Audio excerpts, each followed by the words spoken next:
안녕하세요, 신작가입니다. 일본에서 정말 끔찍한 일들이 벌어지고 있습니다. 대부분 언론에 거론되지 않은 상황인데 이번 사건은 너무 끔찍한 사건이라 일본 미디어에서도 대대적으로 보도되고 있습니다.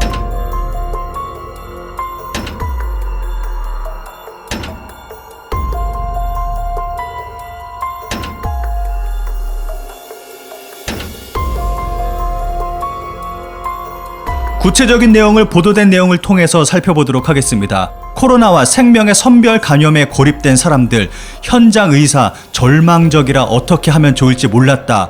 홋카이도 방송 UHB의 특집 방송 제목입니다.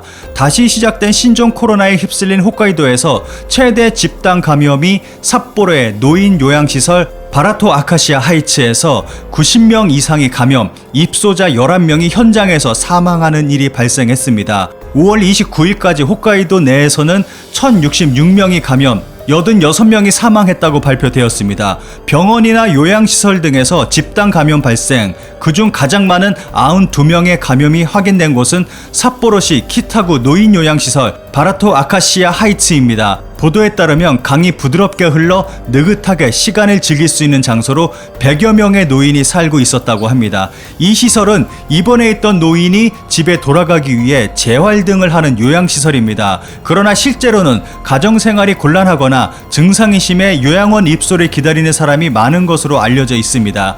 바라토 아카시아 하이츠의 첫 번째 감염자는 60대 여성 입소자로 4월 18일에 발열, 호흡곤란이 있어 24일에 입원했고 PCR 검사 결과 25일 양성이 확인되었습니다. 삿포로시 보건소 야마구치 아키라 부장은 바라토 아카시아 하이츠에서 신종 코로나 바이러스 감염의 집단 감염 사례가 발생되었다고 공식 발표했습니다.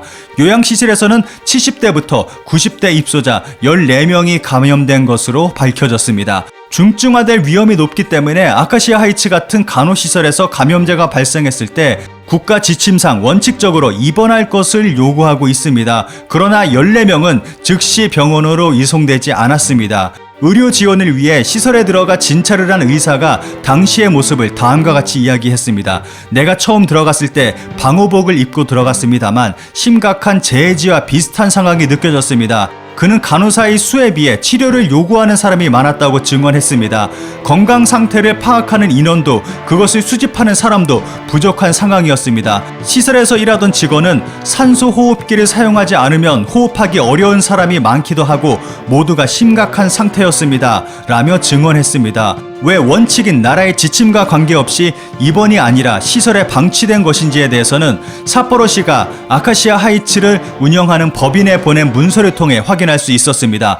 무증상의 사람이나 경증의 사람은 시설에서 생활하고 상태가 악화했을 때 입원이 필요한지를 의사가 판단하고 시가 입원을 조정하고 있었습니다. 지원에 투입된 의사는 다음과 같이 증언했습니다. 시설 직원과 간호직원은 혼란에 빠져 있었고 위기에 빠진 상황이었습니다. 좀 절망적으로 느껴졌고 어떻게 하면 좋을지 몰라 현기증과 답답함으로 움직일 수 없었습니다.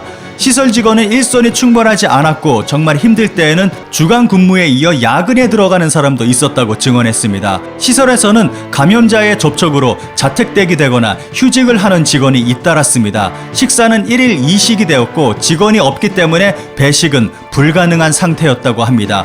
목욕 역시 할 수 없었다고 합니다. 시설은 집단 감염이 된 시점에서 청소업체도 들어가지 못하게 된 상태가 되었습니다.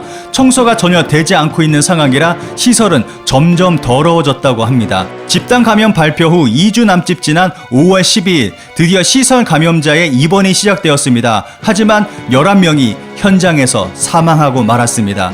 간단하게 정리하면 노인 요양시설에 집단 감염이 발생했고 그 이후로 시설 직원들은 자가격리 또는 휴직 등으로 시설을 떠나버립니다. 무조건 입원이라는 국가 지침은 완전히 무시된 상태에서 남겨진 소수의 직원으로는 시설을 운영할 수 없는 상태가 돼버렸고 청소는커녕 밥도 제대로 먹을 수 없었던 노인들은 상태가 심각해져 결국 11명의 노인이 사망하게 되었습니다.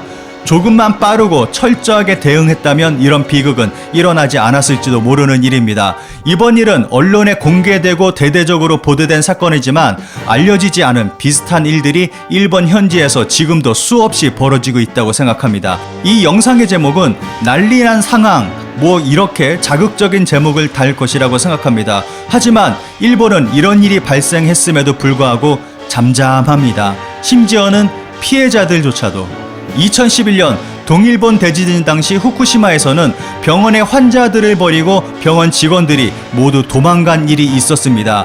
무엇이든 장인 정신을 강조하는 나라 일본이지만 의료에 관해서는 예외인 것일까요?